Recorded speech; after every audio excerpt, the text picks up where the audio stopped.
শখের মাটির পাত্রের যত্ন কিভাবে নেবেন, এটা অনেকেরই প্রশ্ন ছিল। আমি যে পাত্রগুলোকে পেন্টিং করি সেগুলোকে প্রথমে আমি ভালোভাবে ধুয়ে রোদে ভালোভাবে শুকিয়ে নিই। ভালোভাবে শুকিয়ে নেওয়ার পর ইচ্ছে মতো পেন্টিং করে তারপর আবারও রোদে শুকাই। মাটির পাত্র যত্ন নেওয়ার জন্য আপনাকে প্রথমে মাটির পাত্রটা কিভাবে ক্লিন করতে হবে সেটা সম্পর্কে জানতে হবে। রেগুলার ইউজের মাটির পাত্র আপনারা হালকা গরম পানি দিয়ে ক্লিন করবেন, আর যদি তেল চর্বি লেগে থাকে তাহলে অল্প পরিমাণে সোডা মিশিয়ে তারপর ক্লিন করে নেবেন।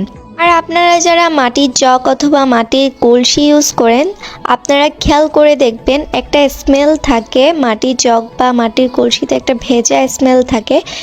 এই ক্ষেত্রে আপনারা যদি পান পাতা অথবা বেকিং পাউডার ইউজ করেন তাহলে স্মেলটা থাকবে না, এটা দিয়ে ক্লিন করে নিলে স্মেলটা চলে যাবে। ফাইনালি আমার পেন্টিংটা কমপ্লিট হয়েছে। আমি এটাকে বার্নিশিং করব পরে, কারণ এটাকে ভালোভাবে প্রথমে শুকিয়ে নিতে হবে, এরপর বার্নিশিং করতে হবে। দ্যাটস ইট, আজকে এই পর্যন্তই। সবাই ভালো থাকবেন। Thanks for watching. টাটা।